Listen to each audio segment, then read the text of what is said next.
Hello friends, ഇന്ന് നമ്മൾ എടുത്തിരിക്കുന്നത് ഒരു സർവൈവൽ മൂവിയാണ്. അതായത് നടുക്കടലിൽ ഒരു ബോട്ടിൽ ഒരു ഫാമിലി കുടുങ്ങി പോകും. അവരവിടെ ബർത്ത്ഡേ ആഘോഷിക്കാൻ പോയതാണ്. പക്ഷേ പെട്ടെന്നൊരു സുപ്രഭാതത്തിൽ ആ കടലിലെ വെള്ളം മുഴുവൻ എങ്ങോട്ട് ഒഴുകി പോകും. അവിടെ നിന്ന് അവർ രക്ഷപ്പെടാൻ ശ്രമിക്കുന്ന ഓരോ സമയത്തും ഓരോ പുതിയ പ്രശ്നങ്ങൾ കടന്നു വരും. അപ്പോൾ ഈ പ്രശ്നങ്ങളെല്ലാം ഇവരെങ്ങനെയാണ് അതിജീവിക്കുന്നത്, എങ്ങനെയാണ് സർവൈവ് ചെയ്യുന്നത് എന്നതാണ് ഈ സിനിമ. ഈ സിനിമയുടെ പേര് അത് തന്നെയാണ്, സർവൈവ്. അപ്പോൾ നേരെ വീഡിയോയിലോട്ട് പോവാം. ഇഷ്ടപ്പെട്ട ലൈക്ക് ചെയ്യുക, സബ്സ്ക്രൈബ് ചെയ്യുക. ഈ കഥ തുടങ്ങുമ്പോൾ ഒരു ബോട്ട് നടുക്കടലിലൂടെ ഇങ്ങനെ പോയിക്കൊണ്ടിരിക്കുന്നു. അതിനകത്തൊരു ഫാമിലി ഉണ്ട്. ഇതാണ് നമ്മുടെ ഹീറോയിൻ, പേര് ജോലിയ. ഇത് ടോം, അവരുടെ ഹസ്ബൻഡാണ്. അവർക്ക് 2 കുട്ടികളും ഉണ്ട്. അവരോടൊപ്പം കടലിലൂടെ ഇങ്ങനെ പോയിക്കൊണ്ടിരിക്കുന്നു. 2 മക്കളാണല്ലോ, ഒരാൾ ബെൻ, ഒരാൾ കേസി. ആക്ച്വലി എന്താണ് ഇവരുടെ പരിപാടി എന്ന് വെച്ചാൽ, ഇന്ന് ഈ ബെന്നിന്റെ ബർത്ത്ഡേ ആണ്. സോ അതിവിടെ ഈ നടുക്കടലിൽ വെച്ച് സെലിബ്രേറ്റ് ചെയ്യാനുള്ള പരിപാടിയിലാണ്. അങ്ങനെ ആ കടലിൽ ഇപ്പൊ ഈ ഫാമിലി രാത്രിയാവാനുള്ള കാത്തിരിപ്പിലാണ്. അങ്ങനെ ഇരിക്കുന്ന സമയത്ത് ജോളിയാണെങ്കിൽ ഞാനൊന്ന് നീന്തിയിട്ട് വരാമെന്ന് പറഞ്ഞ് ആ ബോട്ടിൽ നിന്നും നടുക്കടലിലേക്ക് എടുത്ത് ചാടും. അപ്പൊ ഈ കാസി ആണെങ്കിൽ അവിടെ ഒരു ആപ്പിളിൽ നിന്ന് പാട്ടും കേട്ട് നിൽക്കുന്നുണ്ട്. ഈ ജോളിയുടെ ഹസ്ബൻഡില്ലേ ടോം, പുള്ളിയും മകനും അവിടെ ചൂണ്ടിട്ടുകൊണ്ടിരിക്കുന്നു. ഈ ബെന്നിന് അവൻ ഓരോ കാര്യങ്ങൾ പറഞ്ഞു കൊടുക്കുകയാണ്, എങ്ങനെയാണ് മീൻ പിടിക്കുന്നത് എന്നൊക്കെ. അപ്പോ കടലിൽ നീന്തിക്കൊണ്ടിരിക്കുന്ന ജോളിയെ കാണിക്കുന്നുണ്ട്. അവൾ നോക്കുമ്പോൾ ആ കടൽ അത്ര നോർമൽ അല്ല. എന്താണ് സംഭവം എന്ന് മനസ്സിലാവുന്നുമില്ല. ഈ കടലാണെങ്കിൽ ആകെ ശാന്തമാണ്. അപ്പോ ഇതെന്താ സംഭവം എന്നറിയാനായിട്ട് അവൾ ചുറ്റിനും നോക്കുമ്പോൾ ആ കടലിലെ വെള്ളം മുഴുവൻ വേറെ എങ്ങോട്ട് ഒഴുകിക്കൊണ്ടിരിക്കുകയാണ്. ഇവളാണെങ്കിൽ ഇപ്പോഴാ കടലിൽ തന്നെയുണ്ട്. അപ്പോഴാണ് അവിടെ ഇരിക്കുന്ന ഒരു കോമ്പസ് കാണിക്കുന്നത്. അത് വെറുതെ ഇരുന്നിങ്ങനെ കറങ്ങിക്കൊണ്ടിരിക്കുന്നു. തൊട്ടടുത്ത് നിൽക്കുന്ന ടോം ഈ കാഴ്ച കാണുന്നില്ല. അവനാണെങ്കിൽ അവിടെ മീൻ പിടിക്കുന്ന തിരക്കിലാണ്. അപ്പോ പെട്ടെന്നൊരു കരച്ചിൽ കേൾക്കുന്നു. അത് ജോളിയുടെ ശബ്ദമാണ്. രക്ഷിക്കൂ, എന്നെ രക്ഷിക്കൂ എന്ന് അവൾ ഉറക്കെ കരയുന്നു. ആക്ച്വലി ആ കടൽ വെള്ളം അവളെ എങ്ങോട്ടോ വലിച്ചുകൊണ്ട് പോവുകയാണ്. അവൾക്കതിൽ നിന്ന് രക്ഷപ്പെടാനായിട്ട് പറ്റുന്നില്ല. അവളാണെങ്കിൽ അവിടെ കഷ്ടപ്പെടുകയാണ്. പക്ഷെ അവളുടെ ഹസ്ബൻഡില്ലേ ടോം, അവൻ ഇതൊന്നും അറിയുന്നില്ല. ജോളിയാണെങ്കിൽ ഉറക്കെ നിലവിളിക്കുന്നുണ്ട്. പക്ഷേ അവൾക്ക് ആ വെള്ളത്തിൽ നിന്ന് അങ്ങോട്ട് നീന്തി വരാനായിട്ട് പറ്റുന്നില്ല. ആ വെള്ളമാണെങ്കിൽ അവളെ വലിച്ചുകൊണ്ട് പോവുകയാണല്ലോ. എന്നാൽ ആ ബോട്ടിലുള്ള ഒരാൾ ഈ സംഭവം കാണുന്നുമില്ല. ഒരാൾ അവിടെ ഹെഡ്സെറ്റ് വെച്ച് പാട്ട് കേൾക്കുന്നു. 2 പേരും ഇവിടെ മീൻ പിടിക്കുന്നു. അപ്പൊ പെട്ടെന്ന് ടോം എന്തോ ഒരു ശബ്ദം കേൾക്കുകയാണ്. അവനതെന്താണെന്ന് അറിയാനായിട്ട് വന്നു നോക്കുമ്പോഴാണ് അത് കാണുന്നത്. ജോളിയ ആ വെള്ളത്തിൽ ശ്വാസം കിട്ടാതെ നീന്താൻ പറ്റാതെ കഷ്ടപ്പെടുകയാണ്. അപ്പോൾ ഇത് കണ്ട ഉടനെ തന്നെ അവൻ ആ ബോട്ട് ആ ഭാഗത്തേക്ക് കൊണ്ടുവന്നു. ജോളിയുടെ അടുത്തേക്ക് എടുത്ത് ചാടി അവളെ രക്ഷപ്പെടുത്തി ബോട്ടിലേക്ക് കൊണ്ടുവരികയാണ്. അങ്ങനെ ബോട്ടിലേക്ക് തിരിച്ചു വന്ന ഉടനെ തന്നെ ടോം കാസിയെ കുറെ ചീത്ത പറയുകയാണ്. നിന്നോട് ഞാൻ എത്ര തവണ പറഞ്ഞിട്ടുണ്ട്, ആരെങ്കിലും ഇറങ്ങിയിട്ടുണ്ടെങ്കിൽ അവരൊന്ന് ശ്രദ്ധിക്കണമെന്ന്. നീ ഇതൊന്നും ശ്രദ്ധിക്കാതെ ചുമ്മാ അവിടെ പാട്ടും കേട്ടോണ്ട് നിന്നല്ലേ. അപ്പോൾ കുറച്ചു നേരം ഇത് കേട്ട് നിന്നിട്ട് അവൾ സോറി പറയുന്നുണ്ട്. അങ്ങനെ അവരെല്ലാവരും ആ ഒരു ടെൻഷനൊക്കെ മാറി ഓക്കെ ആവും. അങ്ങനെ ഇപ്പൊ നൈറ്റ് ആവുകയാണ്. അവർ ഇത്രയും നേരം കാത്തിരുന്ന ആ സമയം. ഈ ബർത്ത്ഡേ ആഘോഷിക്കാനായിട്ട് ടൈം ആയല്ലോ. സോ ആ ബോട്ട് നല്ല ഗംഭീരമായിട്ട് അലങ്കരിച്ച് ബലൂണൊക്കെ കെട്ടി സെറ്റ് ആക്കിയിട്ടുണ്ട്. അങ്ങനെ ടോം ഇപ്പോൾ ബർത്ത്ഡേ കേക്കുമായിട്ട് വരുന്നു. നമ്മുടെ പയ്യന്റെ 13th ബർത്ത്ഡേ ആണ് കേട്ടോ. അവനങ്ങനെ നല്ല ഹാപ്പി ആയിട്ട് കേക്ക് കട്ട് ചെയ്യുന്നു. എല്ലാവരും അവന് ഗിഫ്റ്റ് കൊടുക്കുന്നുണ്ട്. അങ്ങനെ അവരെല്ലാവരും നല്ല ഹാപ്പിയായി നന്നായിട്ട് എൻജോയ് ചെയ്യുന്നുണ്ട്. അപ്പോ ഈ കാസി ജസ്റ്റ് ഒന്ന് പുറത്തോട്ട് വന്നിട്ട് അവളുടെ ബോയ് ഫ്രണ്ടിനെ വിളിക്കുകയാണ്. അവർ വീഡിയോ കോളിലാണ്. അപ്പോ ആ ബോയ് ഫ്രണ്ടിനെ കാണിക്കുമ്പോൾ അവന്റെ ബാക്ക് സൈഡിൽ, അതായത് ബാക്ക്ഗ്രൗണ്ടിൽ ഭയങ്കര മിന്നലും കാറ്റും ഒക്കെ, ഒരുമാതിരി ചുഴലിക്കാറ്റൊക്കെ പോലെ. അങ്ങനെ ഇത് കണ്ടിട്ട് കാസി അവനോട് ചോദിക്കുന്നുണ്ട്, ഇതെന്താ സംഭവം, ഭയങ്കര മിന്നലാണല്ലോ, അവിടെ എന്തെങ്കിലും പ്രശ്നമുണ്ടോ എന്ന്. ഇല്ല, ഇതിപ്പോ കുറച്ചു നേരമായി തുടങ്ങിയിട്ട്, അങ്ങനെ വലിയ പ്രശ്നമൊന്നുമില്ല, കുറച്ച് കഴിയുമ്പോൾ മാറിക്കോളും. അങ്ങനെ അവരിങ്ങനെ സംസാരിച്ചുകൊണ്ടിരിക്കുമ്പോൾ പെട്ടെന്ന് തന്നെ അതിന്റെ ആ സിഗ്നൽ കട്ടായി പോവുകയാണ്. സിഗ്നൽ പോയല്ലോ. അവളങ്ങനെ തിരിച്ച് ബോട്ടിനകത്തേക്ക് ചെന്ന് ആ ഫാമിലിയുടെ കൂടെ സംസാരിച്ചിരിക്കുകയാണ്. അങ്ങനെ അവരോട് സംസാരിച്ചുകൊണ്ടിരിക്കുമ്പോൾ അവരുടെ ബോട്ടിൽ എന്തോ വന്നിങ്ങനെ തട്ടുന്ന പോലൊരു ശബ്ദം കേൾക്കുന്നു. അതിങ്ങനെ കണ്ടിന്യൂസ് ആയിട്ട് കേട്ടുകൊണ്ടേയിരിക്കുന്നു. അപ്പോ ഇതെന്താണെന്ന് അറിയാനായിട്ട് അവർ പുറത്തോട്ട് വന്ന് നോക്കുമ്പോഴാണ് ആ കാഴ്ച കാണുന്നത്. അതെന്താണെന്ന് വെച്ചാൽ 1 2 അല്ല, നിറയെ തിമിംഗലങ്ങൾ അവരുടെ ബോട്ടിനടുത്തുകൂടെ ഇങ്ങനെ കൂട്ടമായിട്ട് എങ്ങോട്ടോ പോകുന്നു.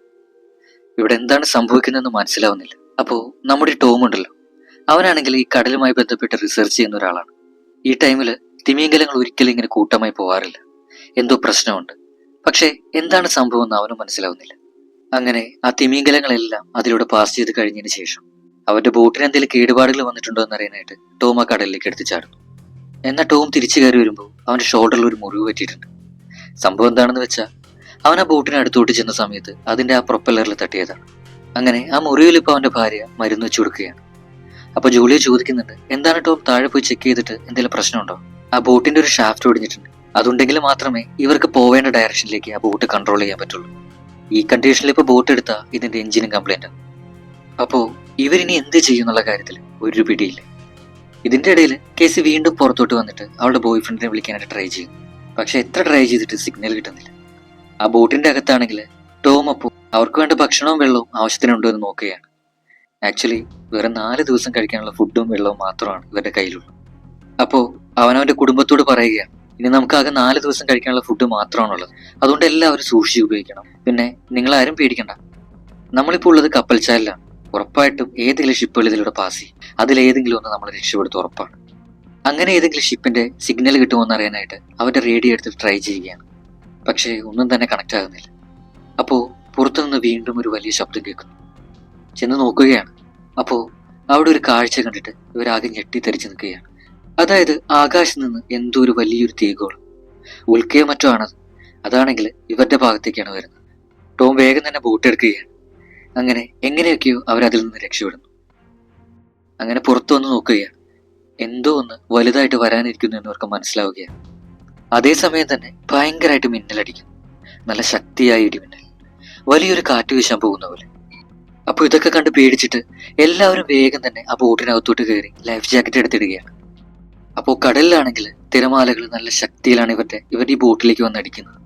അങ്ങനെ ഇപ്പോൾ ടോം ഒരു ഫ്ലയർ എടുത്തിട്ട് കത്തിച്ചു പിടിച്ച് സിഗ്നൽ കാണിക്കുകയാണ്. ഈ ലൈറ്റ് ഏതെങ്കിലും ഒരു ഷിപ്പിന്റെ കണ്ണിൽപ്പെട്ട ഒരു പക്ഷേ ഇവർക്ക് ഇവിടുന്ന് രക്ഷപ്പെടാം.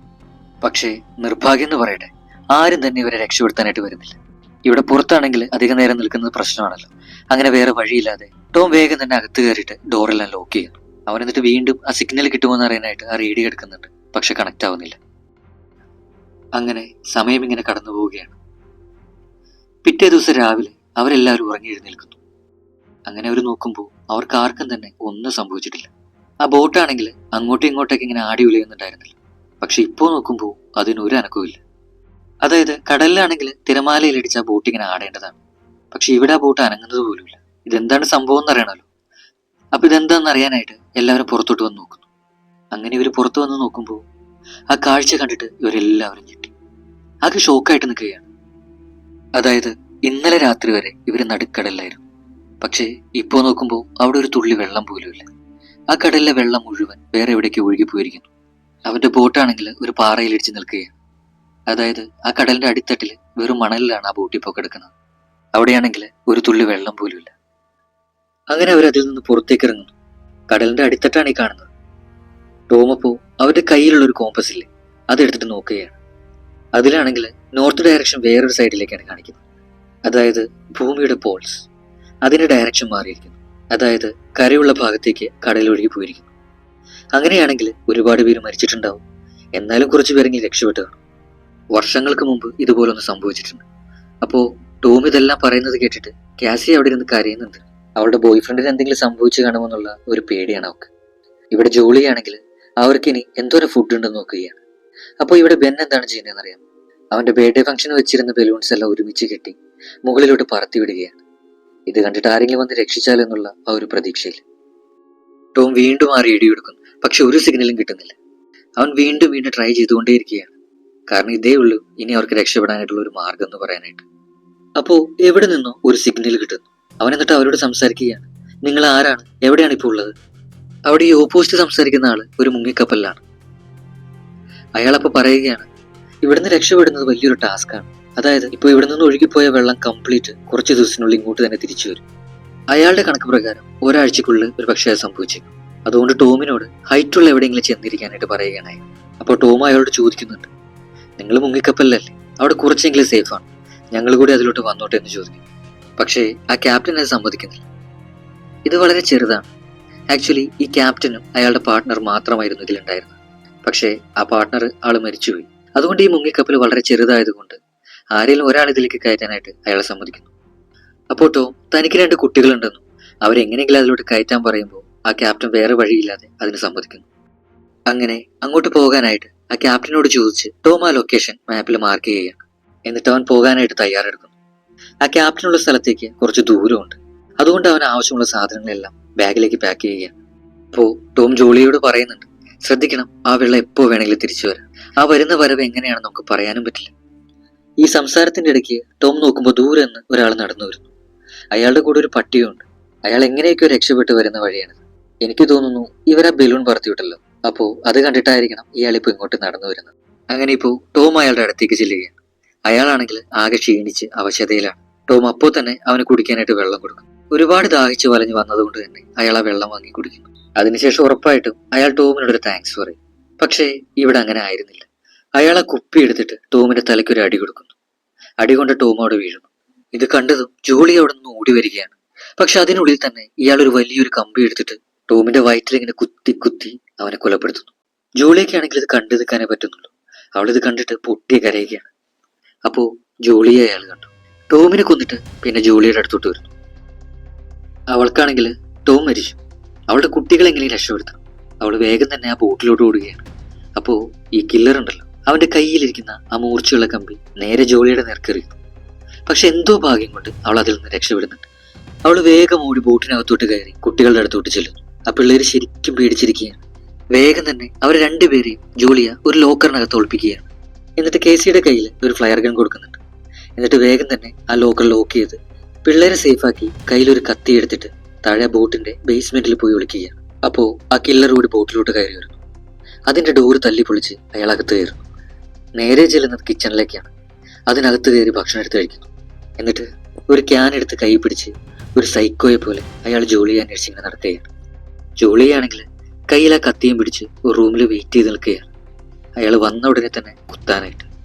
അങ്ങനെ അയാൾ കറക്റ്റായിട്ട് ജോളി നിൽക്കുന്ന ആ റൂമിന്റെ ഡോർ ഓപ്പൺ ചെയ്യുന്നു. പക്ഷേ ജോളി അവിടെ ഇല്ല.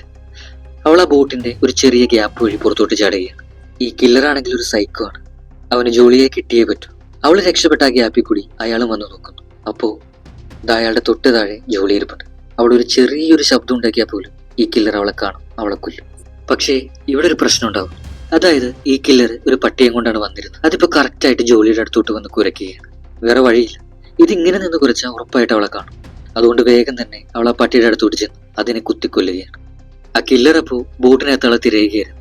അയാൾ പുറത്തോട്ട് വന്ന് നോക്കുമ്പോൾ അവന്റെ പട്ടി അവിടെ ചത്തു കിടക്കുന്നു. എന്നാൽ ഇതേ സമയം ജോളിയ ആ ബോട്ടിന്റെ മുകളിലോട്ട് കയറുന്നു. കറക്റ്റ് അയാളുടെ മുകളിലെത്തുമ്പോൾ ചാടി അങ്ങേരെ കുത്തിക്കൊല്ലുക എന്നുള്ളതാണ് ഇവളുടെ പ്ലാൻ. പക്ഷേ അത് പാളുകയാണ്. ആ കില്ലർ ജോളിയെ പിടിക്കുന്നു. അവൾ അയാൾ ഒരുപാട് തല്ലുന്നു. അവളുടെ തല പിടിച്ചിടിപ്പിക്കുന്നു. ശരിക്കും ടോർച്ചർ ചെയ്യുകയാണ്. അപ്പോ ഇതേ സ്ഥലത്താണ് ആ ലോക്കർ ഉള്ളത്. അതിനകത്താണ് എസിക്കയും അനിയനുള്ളത്. അപ്പോ അവളുടെ അമ്മയെ പുറത്തിട്ട് ഈ കാണിക്കുന്നത് അവൾ ആ ലോക്കറിന്റെ ഗ്യാപ്പിലൂടെ കാണുന്നുണ്ട്. ഇപ്പൊ കാസി ഒന്നും ചെയ്തില്ലെങ്കിൽ അവൾക്കൊരു പക്ഷേ അവളുടെ അമ്മയെ കൂടി തിരിച്ചു കിട്ടിയെന്നിരിക്കില്ല. അവളുടെ കയ്യിൽ ജോളി ഒരു ഫ്ലയർ ഗൺ കൊടുത്തിട്ടുണ്ടായിരുന്നു. ഇപ്പൊ എന്താ ചെയ്യുന്നതെന്നറിയോ? നൈസായിട്ട് ആ ലോക്കർ ഓപ്പൺ ചെയ്ത് ആ ഫ്ലയർ ഗണ്ണെടുത്ത് കറക്റ്റ് അയാളുടെ തലയിലേക്ക് തന്നെ ഷൂട്ട് ചെയ്യും. ആ കില്ലർ അപ്പൊ തന്നെ അവിടെ താഴെ വീഴുന്നുണ്ട്. അപ്പൊ വേഗം തന്നെ ജോളി അവർ രണ്ടുപേരും ആ ലോക്കറിൽ നിന്ന് പുറത്തേക്ക് ഇറക്കും. അപ്പോ ആ കില്ലറെ കാണിക്കുന്നത് അയാൾക്ക് കാര്യമായിട്ട് ഒന്നും സംഭവിച്ചിട്ടില്ല. കാരണം അതൊരു ഫ്ലയർ ഗണ്ണായിരുന്നല്ലോ. അയാൾ വീണ്ടും അവർ അറ്റാക്ക് ചെയ്യാനായിട്ട് വരുന്നു. അയാളെ അവിടെ തള്ളിയിട്ടിട്ട് ജോളിയെ വേഗം തന്നെ കുട്ടികളെയും കൂട്ടി പുറത്തേക്ക് ഇറങ്ങുന്നു. അവർ കുറച്ച് സാധനങ്ങളൊക്കെ എടുത്തിട്ടുണ്ട്. വീണ്ടും ആ കില്ലറുടെ കൈ പെടാതിരിക്കാനായിട്ട് അവർക്ക് പറ്റാവുന്ന അത്രയും സ്പീഡിൽ അവിടെ നിന്ന് ഓടുകയാണ്. എന്നാൽ ഇതേ സമയത്ത് അവരുടെ ആ ബോട്ട് അവിടെ പൊട്ടിത്തെറിക്കും. പക്ഷെ ആ കില്ലർ അപ്പോഴും അവിടെ തന്നെയുണ്ട്. അതിൽ നിന്ന് രക്ഷപ്പെടുകയാണ്. അങ്ങനെ ഇവർ ഓടിപ്പോകുമ്പോൾ ഇപ്പോഴാണ് ടോമിന്റെ ഡെഡ് ബോഡി കുടുംബം കാണുന്നത്. അവർ 3 പേരും അവനെ കെട്ടിപ്പിടിച്ച് പൊട്ടിക്കരയുകയാണ്. ജോളിയാണെങ്കിൽ അവസാനമായിട്ട് ടോമിനൊരു ചുംബനം കൊടുക്കുന്നു. അപ്പോൾ നോക്കുമ്പോൾ ആ കില്ലർ അവിടെ നിന്ന് ദൂരെ നിന്ന് നടന്നു വരുന്നുണ്ട്. ഇനി ഇവിടെ നിന്നാൽ ശരിയാവില്ല. അതുകൊണ്ട് ജോളിയെ കുട്ടികളെയും കൂട്ടി വീണ്ടും അവിടെ നിന്ന് ഓടി രക്ഷപ്പെടാനായിട്ട് ശ്രമിക്കുകയാണ്. അങ്ങനെ ഓടി ഓടി ഒരു വലിയൊരു പാറക്കെട്ടും കവർ ചെയ്ത് ഒരു ചെറിയൊരു ഗ്യാപ്പ് കിട്ടിയപ്പോൾ അതിനകത്ത് അവർ കുറച്ചു നേരം വിശ്രമിക്കുകയാണ്. അപ്പോൾ അവരുടെ കയ്യിലിരിക്കുന്ന ഒരു ബോട്ടിൽ എടുത്തിട്ട് കേസി ബെന്നിന് കൊടുക്കുകയാണ്. പക്ഷെ അവനാണെങ്കിൽ ഭയങ്കര സങ്കടത്തിലാണ്. കാര്യം എന്താണെന്ന് അന്വേഷിക്കുമ്പോൾ അവനാണല്ലോ ആ ബലൂൺ പറത്തിവിട്ടത്. അത് കണ്ടിട്ടാണ് ഈ കില്ലർ ഇങ്ങോട്ട് വന്നത്. അപ്പോൾ ആ ഒരു കുറ്റബോധത്തിലാണ് അവനിവിടെ സങ്കടപ്പെട്ടിരിക്കുന്നത്. ആ കില്ലർ വരുന്നുണ്ടോ എന്ന് അറിയാനായിട്ട് ഇടയ്ക്കിടയ്ക്ക് ഒരു ബൈനോക്കുലർ വെച്ചിട്ട് ജോളി ഇങ്ങനെ നോക്കുന്നുണ്ട്. അങ്ങനെ നോക്കുമ്പോൾ ഇവര് പോകുന്ന അതേ ഡയറക്ഷനിലേക്ക് തന്നെ ആ കില്ലറും വരുന്നു. ഇവരാണെങ്കിൽ ഒരു സമാധാനത്തിൽ അങ്ങോട്ട് നടന്നുകൊണ്ടിരുന്നത്. പക്ഷെ ഇയാളെ കണ്ടതോടെ വീണ്ടും ടെൻഷനായി. ജോളി അവളുടെ 2 മക്കളെയും വിളിച്ച് അവിടെ നിന്നും വീണ്ടും ഓടുന്നു. അതായത് ആ ക്യാപ്റ്റനുള്ള സ്ഥലം ഇവർ മാർക്ക് ചെയ്തിട്ടുണ്ടായിരുന്നില്ല. അങ്ങോട്ടേക്കാണ് ഇവർ ഓടുന്നത്. ശരിക്കും കടലിന്റെ അടിത്തട്ടിലൂടെയാണല്ലോ ഇവർ ഓടുന്നത്. അപ്പോൾ ഒരു കാര്യം കാണിക്കുന്നുണ്ട്. അതായത് മനുഷ്യനെ ഉപയോഗിച്ച് തള്ളിയിരുന്ന പ്ലാസ്റ്റിക്കുകളെല്ലാം ഒരു സ്ഥലത്ത് ഇങ്ങനെ കുന്നുകൂടി കിടക്കും. ഓടി ഓടി കുറച്ചുകൂടി ചെല്ലുമ്പോൾ അവിടെ ഒരു ഷാർക്ക് ചെത്തെടുക്കുന്നു. ബെന്നപ്പോ അതിന്റെ അടുത്തോട്ട് ചെല്ലുമ്പോൾ ഓടി ചെന്ന് അവനെ പിടിച്ചു വലിച്ചുകൊണ്ട് പോവുകയാണ്. കാരണം അവിടെ നിന്ന് ഇതൊക്കെ നോക്കിക്കൊണ്ട് നിന്ന ആ കില്ലർ അപ്പോഴേക്കും അങ്ങോട്ടേക്ക് വരും. അയാളുടെ കയ്യിൽ ഇവർ പെട്ടാ പിന്നെ പറയണ്ടല്ലോ, ഏതേലും ഒന്നിനെ അയാൾ തീർക്കും. അങ്ങനെ പറ്റാവുന്ന അത്രയും സ്പീഡിൽ ഒരുപാട് പാറയും മണലും ഒക്കെ ചവിട്ടി കടന്ന് പേടിച്ചിട്ട് അവരിങ്ങനെ ഓടിക്കൊണ്ടിരിക്കുകയാണ്. അങ്ങനെ വലിയൊരു പാറക്കെട്ടിന് മുകളിലിട്ട് കയറുകയാണ്. ആ പയ്യനെ ആകെ അവശനായിട്ടുണ്ട്. അവന് നന്നായിട്ട് വെള്ളം ദാഹിക്കും. കുറെ ദൂരം ഓടി വന്നതല്ലേ. അവനാണെങ്കിൽ നേരത്തെ എല്ലാവരും വെള്ളം കുടിച്ചപ്പോൾ കുടിച്ചതുമില്ല. അപ്പോ കുറച്ച് വെള്ളം ബാക്കി ഉണ്ടായിരുന്നത് കാസി എടുത്ത് അവന് കൊടുക്കുന്നു. ഈ കാസിക്കാണെങ്കിൽ രക്ഷപ്പെടുന്നുള്ള എല്ലാ പ്രതീക്ഷയും നഷ്ടപ്പെട്ടിരിക്കുകയാണ്. മെയിനായിട്ട് ഈ കടലിലെ വെള്ളം എങ്ങനെയായിരിക്കും തിരിച്ചു വരിക എന്നത് വലിയൊരു പ്രശ്നമാണ്. പിന്നെ ആ കില്ലർ ഇതൊക്കെ സർവൈവ് ചെയ്താലും ഇവരെങ്ങനെ തിരിച്ച് നാട്ടിലോട്ട് ചെല്ലും? ജോളിയക്കും ഈ കാര്യങ്ങളൊക്കെ അറിയാം. പക്ഷേ അവൾ അവളുടെ മക്കൾക്ക് രണ്ടുപേർക്കും പരമാവധി ധൈര്യം കൊടുക്കുകയാണ്. അങ്ങനെ അവർ രണ്ടുപേരെയും കൂട്ടി അവളിങ്ങനെ നടന്നു നീങ്ങും. അങ്ങനെ കുറച്ചു ദൂരം അങ്ങോട്ട് നടന്നു ചെല്ലുമ്പോൾ അവിടെ ഒരു ഫ്ലൈറ്റ് കിടക്കും. വർഷങ്ങൾക്ക് മുൻപ് എപ്പോഴോ കടലിനടിയിലേക്ക് തകർന്നു വീണതാണ്. എന്നാലും ഇവർക്ക് ഇന്നൊരു രാത്രി ഇതിനകത്ത് കഴിച്ചു കൂട്ടാൻ പറ്റും. അങ്ങനെ അവർ ആ ഫ്ലൈറ്റിന്റെ അകത്ത് കയറി അവിടെ കുറച്ചേരം റെസ്റ്റ് എടുക്കുകയാണ്. അപ്പൊ ജോളിയ അവരുടെ ഫാമിലി ഫോട്ടോ എടുത്തു നോക്കി സങ്കടപ്പെടുകയാണ്. ഇവരുടേതൊരു ലവ് മാരേജ് ആയിരുന്നു. ആക്ച്വലി ഈ ജോളിയ ഒരു ഡോക്ടറായിരുന്നു. ടോമാണെങ്കിൽ ഒരിക്കലും വെള്ളത്തിലേക്ക് ഡൈവ് ചെയ്തപ്പോൾ തല ചെന്നിടിച്ചു. അങ്ങനെ അവൻ കാണാൻ ചെന്ന ഹോസ്പിറ്റലിലെ ഡോക്ടറായിരുന്നു ഈ ജോളിയ. അങ്ങനെയായിരുന്നു ഇവരുടെ പ്രണയത്തിന്റെ തുടക്കം. അവളതൊക്കെ ആലോചിച്ച് നിരാശയോടെ ഇങ്ങനെ ഇരിക്കുകയാണ്. ആ രണ്ട് കുട്ടികളും ടോമിനെ ആലോചിച്ചിട്ടിരുന്ന് കരയുകയാണ്. അങ്ങനെ 3 പേരും അവിടെ ഇരുന്നൊന്നും മയങ്ങും. അങ്ങനെ രാത്രിയാകുന്നു. അപ്പോ കേസി ഒരു ശബ്ദം കേൾക്കുന്നു. അവൾ അപ്പോൾ തന്നെ പുറത്തേക്ക് ഇറങ്ങി അതെന്താണെന്ന് നോക്കുകയാണ്. അപ്പോ അതാ കില്ലറാണ്. അയാളതാ കാസിയുടെ പുറകിലൂടെ വരും. അത്രയും ദൂരം നടന്ന് ഇവരെ തന്നെ ടാർഗറ്റ് ചെയ്ത് വന്നിരിക്കുകയാണ് അയാൾ. ഈ കാസിയെ കൊല്ലാനായിട്ട് നൈസായിട്ട് അയാൾ പുറകിലൂടെ വരികയാണ്. പക്ഷേ ഒരു ട്വിസ്റ്റ് ഉണ്ട്. ഇതൊരു ട്രാപ്പായിരുന്നു, അയാളെ കൊല്ലാനുള്ള ട്രാപ്പ്. അയാൾ കാസിയുടെ പിറകിലൂടെ വന്നപ്പോൾ തന്നെ അയാളുടെ പിറകിലൂടെ ജോളിയെ വന്നു ഒരു കത്തി വെച്ച് ആ കില്ലറിനെ കുത്തി കുത്തി കൊല്ലുന്നു. അങ്ങനെ അവന്റെ കാര്യത്തിന് അവിടെ ഒരു തീരുമാനമാവുകയാണ്. അങ്ങനെ നേരം വെളുക്കുന്നു. അവരെങ്ങനെ ഫ്ലൈറ്റിന്റെ അകത്ത് നിന്ന് പുറത്തേക്ക് ഇറങ്ങുകയാണ്. അപ്പോ ആ കില്ലറിന്റെ ബോഡി അവിടെ കിടക്കുന്നുണ്ടായിരുന്നല്ലോ. അത് കണ്ടിട്ട് ഇവർ ശരിക്കും ഷോക്കാവുകയാണ്. കാരണം ആ ബോഡി അവിടെ ചിതറി പീസായിട്ട് കിടക്കുകയാണ്. അതായത് വേറെന്തോ വലുത് വരാനായിട്ട് പോകുന്നു. ഈ കാഴ്ച കണ്ടിട്ട് ഇവർ ശരിക്കും പേടിക്കുന്നുണ്ട്. അപ്പോ ഒട്ടും സമയം കളയാതെ വേഗം തന്നെ അവരവിടെ നിന്ന് പോകാനായിട്ട് തുടങ്ങുകയാണ്. ഈ കേസിയും ജോളിയും മാപ്പ് നോക്കിയിട്ടാണ് നടക്കുന്നത്. ബെന്നാണെങ്കിൽ ശരിക്കും ടയർഡാണ്, നല്ല ദാഹമുണ്ട്. അങ്ങനെ അവൻ ഇങ്ങനെ നടക്കുമ്പോൾ കുറച്ച് വെള്ളം അവിടെ കെട്ടിക്കിടക്കുന്നുണ്ട്. വേഗം തന്നെ അവൻ ആർത്തിയോടെ ആ വെള്ളം കുടിക്കുന്നു. പക്ഷെ ഇത് കണ്ട ഉടനെ തന്നെ ജോളി അങ്ങോട്ടേക്ക് ഓടി വന്ന് അവനെ തടയുകയാണ്. പക്ഷെ അതിനുള്ളിൽ തന്നെ അവൻ കുറച്ച് വെള്ളം കുടിച്ചിട്ടുണ്ടായിരുന്നു. അത് കടലിൽ ഉപ്പുള്ളായിരുന്നല്ലോ. അതുകൊണ്ട് തന്നെ അത് കുടിച്ചിട്ട് ബെന്നിനിപ്പോൾ ഒട്ടും വയ്യാതെ ആവുകയാണ്. ശരിക്കും നടക്കാൻ പോലും പറ്റുന്നില്ല. ജോളിയും കാസിയും അവനെ താങ്ങി പിടിച്ചിരിക്കുകയാണ്. അവനൊന്ന് ഇരുത്തണമെങ്കിൽ അതിനെ പറ്റിയ സ്ഥലം പോലും അവിടെ ഇല്ല. അങ്ങനെ അവർ നോക്കുമ്പോൾ അവിടെ കുറച്ച് പ്ലാസ്റ്റിക് ചെയർസ് കിടക്കുന്നുണ്ട്. അത് വെച്ചിട്ട് ഒരു ടെന്റ് പോലെ ഉണ്ടാക്കി അതിനകത്തേക്ക് ബെന്നിരുത്തി ഇപ്പോൾ വിശ്രമിക്കുകയാണ്. അങ്ങനെ സമാധാനമായിട്ട് കുറച്ചു നേരം അങ്ങനെ ഇരിക്കുമ്പോൾ പെട്ടെന്ന് ജോലിയെ പുറത്തൊരു ശബ്ദം കേൾക്കും. ഇനിയിപ്പോ ആരാണ് വരാൻ പോകുന്നതെന്ന് ചിന്തിച്ച് ജോലിയെ പുറത്തോട്ടിറങ്ങി നോക്കുകയാണ്. അപ്പോ ഈ ഒരു കാഴ്ച കണ്ടിട്ട് ജോലിയെ ആകെ ഞെട്ടിത്തെറിച്ച് നിൽക്കുകയാണ്. എന്താ സംഭവം എന്നറിയോ? ലക്ഷക്കണക്കിന് ഞണ്ടുകൾ. അത് ചെറുതൊന്നുമല്ല, അത്യാവശ്യം വലുത്. ഇവർക്ക് നേരെ വരികയാണ്. ഈ ഞണ്ടുകളാണ് നേരത്തെ ആ കില്ലറുടെ ബോഡി പീസാക്കിയത്. വേഗം തന്നെ 3 പേരും അവിടെ നിന്നും അവരുടെ ജീവനം കൊണ്ട് ഓടുകയാണ്. അങ്ങനെ ഓടി ചെല്ലുമ്പോൾ അവിടെ ഒരു കപ്പൽ മറിഞ്ഞെടുക്കുന്നുണ്ട്. അതിൽ നിന്നും കുറച്ച് കണ്ടെയ്നേഴ്സ് താഴെ വീണ്ടെടുക്കുന്നുണ്ട്. ഇവരാണെങ്കിൽ അപ്പോൾ അതിന്റെ അടുത്തേക്കായിട്ട് ഓടുകയാണ്. ആ ഞണ്ടുകളാണെങ്കിൽ കൂട്ടമായിട്ട് അവരുടെ പിറകെ തന്നെയുണ്ട്. എന്നാൽ അവർ നോക്കുമ്പോൾ ആ കപ്പലിന്റെ അടുത്ത് കുറച്ച് ആളുകൾ നിൽക്കുന്നുണ്ട്. എന്നാൽ അവരാണെങ്കിലോ ഈ ഞണ്ടുകൾ ഇങ്ങനെ കൂട്ടമായിട്ട് വരുന്നത് കണ്ടിട്ട് ഓടി ആ കണ്ടെയ്നറിന്റെ അകത്തോട്ട് കയറുകയാണ്. ജൂലി അവരോട് കരഞ്ഞു പറഞ്ഞിട്ടും അവരതിന്റെ ഡോർ ഓപ്പൺ ചെയ്യുന്നില്ല. ആ ഭീമൻ ഞണ്ടുകൾ തൊട്ടടുത്തെത്തി. വേറെ വഴിയില്ലാതെ അവർ ആ കണ്ടെയ്നറിന്റെ മുകളിലോട്ട് കയറും. അങ്ങനെ ഒരു കണക്കിന് അവർ 3 പേര് മുകളിൽ കയറി പേടിച്ചു നിൽക്കുമ്പോൾ ആ ഞണ്ടുകളില്ലേ, അത് ആ കണ്ടെയ്നറിന്റെ അകത്തോട്ട് കയറും. അതിലെ ചെറിയൊരു ഗ്യാപ്പിലൂടെ. അപ്പോ ഈ ഒരു കണ്ടെയ്നറിന്റെ അകത്താണ് നേരത്തെ നമ്മൾ കണ്ട ആ ആളുകൾ ഒളിച്ചിരിക്കുന്നത്. അതിനകത്തുള്ള ആളുകൾ തോക്ക് വെച്ചിട്ട് ഷൂട്ട് ചെയ്യുന്നുണ്ട്. പക്ഷെ അതുകൊണ്ട് എന്ത് കാര്യം? വന്നിരിക്കുന്നത് 1 2 അല്ല, ലക്ഷക്കണക്കിന് ഞണ്ടുകളാണ്. അങ്ങനെ അതിനകത്തുണ്ടായിരുന്ന എല്ലാത്തിനെയും ഈ ഞണ്ടുകൾ പീസാക്കി. നമ്മുടെ ആളുകൾ മുകളിലായിരുന്നത് കൊണ്ട് അവര് മാത്രം രക്ഷപ്പെട്ടു. ജൂലിയക്കാണെങ്കിൽ കാലിൽ കുറച്ച് മുറിവുകൾ ഉണ്ടായിരുന്നു. ആ ഞണ്ട് കടിച്ചതാണ്. അതുകൊണ്ട് തന്നെ അവൾ അവിടെ തന്നെ മയങ്ങി പോവുകയാണ്. ആ ഞണ്ടുകളാണെങ്കിൽ അവിടെ നിന്നും തിരിച്ചു പോയിട്ടുണ്ട്. അങ്ങനെ കുറെ സമയം കഴിയുമ്പോൾ ജൂലിയ കണ്ണു തുറക്കും. അപ്പൊ അവൾ നോക്കുമ്പോൾ 2 പിള്ളേരെയും കാണുന്നില്ല. അങ്ങനെ അവരെ അന്വേഷിക്കുമ്പോൾ 2 പേരും താഴെയുണ്ട്. അവർക്ക് ആവശ്യമുള്ള ഫുഡും വെള്ളവും ഒക്കെ ഇവിടെ ഉണ്ടായിരുന്നു. അങ്ങനെ ജൂലിയ അവരുടെ കൂടെ കൂടുന്നു. അവരുടെ കയ്യിൽ തോക്കുണ്ടായിരുന്നല്ലോ, അത് എടുക്കുകയാണ്. പിന്നെ അവിടെ നിന്നൊരു സാറ്റലൈറ്റ് ഫോൺ കിട്ടുന്നുണ്ട്. അപ്പോൾ അത് വെച്ചിട്ട് അവർ ആ ക്യാപ്റ്റനെ കോൺടാക്ട് ചെയ്യുകയാണ്. എങ്ങനെയൊക്കെയോ അത് ക്യാപ്റ്റന് കണക്ട് ആവുന്നുണ്ട്. അപ്പോൾ അയാളോട് സംസാരിക്കുകയാണ്. ഈ ഞണ്ട് വന്ന് ആക്രമിച്ച കാര്യമൊക്കെ പറയുന്നുണ്ട്. ആ മാപ്പ് ജോലിയുടെ കയ്യിൽ നിന്ന് മിസ്സായിരുന്നല്ലോ. അപ്പോൾ അങ്ങോട്ടുള്ള വഴി ചോദിക്കുകയാണ്. ആക്ച്വലി ഈ ക്യാപ്റ്റനും ഇപ്പോൾ ഇഞ്ചേർഡ് ആണ്, വെരി സീരിയസ്. ഇയാളെയും ഞണ്ടുകൾ ആക്രമിച്ചിരുന്നു. പക്ഷേ എങ്ങനെയൊക്കെയോ അതിൽ നിന്ന് രക്ഷപ്പെട്ടതാണ്. അപ്പോ അയാൾ പറയുകയാണ്, ഈ കടലിലെ ഞണ്ടുകളെല്ലാം ഇങ്ങനെ കൂട്ടമായിട്ട് തിരിച്ചു വന്നെങ്കിൽ കടൽ വെള്ളം തിരിച്ചു വരാൻ ഇനി അധികം സമയമൊന്നും വേണ്ട. അതുകൊണ്ട് തന്നെ അവരോട് എത്രയും പെട്ടെന്ന് തന്നെ അങ്ങോട്ട് വരാനായിട്ട് പറയുകയാണ്. എന്നിട്ട് ആ ക്യാപ്റ്റൻ അയാളുടെ ഫ്ലയർ ഗൺ അടിച്ച് അവർക്ക് ദിശ കാണിച്ചു കൊടുക്കുകയാണ്. ആ ഫ്ലയറിന്റെ ലൈറ്റ് ഇവിടെ ബെൻ കണ്ടു. അങ്ങനെ ആ ഒരു ഡയറക്ഷനിലേക്ക് അവരിങ്ങനെ നടന്നു തുടങ്ങുകയാണ്. അങ്ങനെ നടന്ന് നടന്ന് ഒരു സ്ഥലത്തെത്തുമ്പോൾ ദൂരെയായിട്ട് മഞ്ഞ കളറിൽ ആ മുങ്ങിക്കപ്പൽ കാണുന്നുണ്ട്. അപ്പോൾ അത് കണ്ടപ്പോൾ അങ്ങോട്ട് നടക്കുകയാണ്. പോകുന്ന വഴിയാണെങ്കിലോ ഭയങ്കര മോശമാണ്. അതായത് മുഴുവൻ പാറകളാണ്, നിറയെ കുഴികള്, പിന്നെ വലിയ ഗ്യാപ്പുകളൊക്കെ. അതിന്റെ ഇടയിലൂടെയൊക്കെ കഷ്ടപ്പെട്ട് നടന്നു പോവുകയാണ്. പെട്ടെന്ന് മുകളിൽ നിന്ന് പാറ കഷ്ണങ്ങൾ ഇങ്ങനെ താഴേക്ക് വീഴും. ഭാഗ്യം കൊണ്ടാണ് ഇവർ അതിൽ നിന്ന് രക്ഷപ്പെടുന്നത്. പക്ഷേ ജൂലി ഇപ്പോൾ ഒരു കുഴിയിലാണ്. അവൾക്ക് കാല് വയ്യാത്തതുകൊണ്ട് തന്നെ കയറി വരാനായിട്ട് പറ്റുന്നില്ല. ബെന്നും കേസിയും സേഫ് ആയിട്ടുണ്ട്. അപ്പോ അവളിപ്പോ കുട്ടികളോടായിട്ട് പറയുകയാണ്, നിങ്ങൾ ഇവിടെ നിന്ന് പൊക്കൂ, എനിക്കിനി രക്ഷപ്പെടാൻ പറ്റില്ല, ഇപ്പൊ തന്നെ വെള്ളം വരും. ആ മുങ്ങിക്കപ്പലിലാണെങ്കിൽ 2 പേർക്കല്ലേ പോകാൻ പറ്റൂ. അതുകൊണ്ട് അവരോട് 2 പേരോടും അവിടെ നിന്ന് പോകാനായിട്ട് അവൾ കരഞ്ഞു പറയുകയാണ്. അങ്ങനെ വേറെ വഴിയില്ലാതെ ഈ മക്കൾ 2 പേരും അമ്മയെ അവിടെ ഇട്ടിട്ട് പോകും. അങ്ങനെ അവരവിടെ നിന്ന് ഓടി ആ മുങ്ങിക്കപ്പലിന്റെ അടുത്തെത്തി. എന്നിട്ട് അതിന്റെ വാതിലിട്ട് കൊട്ടുകയാണ്. പക്ഷെ അത് ഓപ്പൺ ആക്കുന്നില്ല.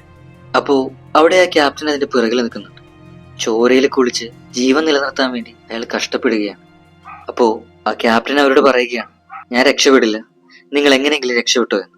ഇത് കേട്ട ഉടനെ തന്നെ കാസി എന്താ ചെയ്യുന്നതെന്നറിയോ? അവൾ വേഗം തന്നെ അമ്മയുടെ അടുത്തേക്ക് ഓടുകയാണ്. ആ ഷിപ്പിൽ ഇപ്പോൾ ഒരാളെ കൂടി കയറ്റാമല്ലോ. അപ്പോ ജൂലിയ നിൽക്കുന്നിടത്തേക്ക് ആ ഞണ്ടുകളെല്ലാം വരും. അവളപ്പോ കയ്യിലുള്ള ഗണ്ണെടുത്ത് ഷൂട്ട് ചെയ്യുന്നുണ്ട്. പക്ഷെ അതിൽ വലിയ കാര്യമൊന്നുമില്ലല്ലോ. അപ്പോഴേക്കും കേസി അങ്ങോട്ടേക്ക് വന്ന് അവളെ വിളിക്കുന്നു. ജൂലിയക്കാണെങ്കിൽ കയറി പോരാൻ പറ്റുന്നില്ല. അവസാനം കഷ്ടപ്പെട്ട് കേസി അവളുടെ കൈ കൊടുത്തിട്ട് അമ്മയെ പുറത്തേക്ക് എത്തിക്കുന്നു. അങ്ങനെ അവിടെ നിന്ന് രക്ഷപ്പെട്ട 2 പേരും വേഗം ഓടി ആ ഷിപ്പിനടുത്തേക്ക് എത്തും. അപ്പോ കറക്റ്റ് ആ സമയത്ത് തന്നെ ഒരു സുനാമി പോലെ ആ വെള്ളം ഇങ്ങോട്ട് ആഞ്ഞടിച്ചു വരികയാണ്. എങ്ങനെയൊക്കെയോ അവരെ മുങ്ങിക്കപ്പലിനകത്ത് കയറി ഡോറടയ്ക്കും. അപ്പോ തന്നെ വെള്ളം നല്ല ഫോഴ്സിൽ ഇങ്ങനെ വന്ന് അടിക്കുകയാണ്. അവരാണെങ്കിൽ തെറിച്ച് എങ്ങോട്ടേക്കോ പോകും. അപ്പോ ഇതുവരെ നടന്ന എല്ലാ കാര്യങ്ങളും ജോലിയുടെ മനസ്സിലേക്ക് വരുന്നുണ്ട്. അങ്ങനെ കുറെ സമയം കഴിഞ്ഞ് അവൾ കണ്ണു തുറക്കുമ്പോൾ ആ മുങ്ങിക്കപ്പലിന് പ്രത്യേകിച്ച് അനക്കമൊന്നുമില്ല. അതിപ്പോ കരയിലേക്ക് എത്തിയിരിക്കുകയാണ്. അവരേതോ ഒരു ടൗണിലേക്ക് എത്തിയിരിക്കുകയാണ്. പക്ഷേ വെള്ളം കയറി ആകെ നാശമായിട്ട് കിടക്കുകയാണ്. ആരെയും കാണുന്നില്ല. എല്ലാവരും മരിച്ചുപോയി കാണും. അങ്ങനെ ഇവർ 3 പേര് മാത്രം രക്ഷപ്പെട്ടതായി കാണിച്ച് ഈ കഥ ഇവിടെ തീരുന്നു. ഈ വീഡിയോ ഇഷ്ടപ്പെട്ടെങ്കിൽ ലൈക്ക് ചെയ്യൂ, ചാനൽ സബ്സ്ക്രൈബ് ചെയ്യൂ. അപ്പോൾ താങ്ക് യു.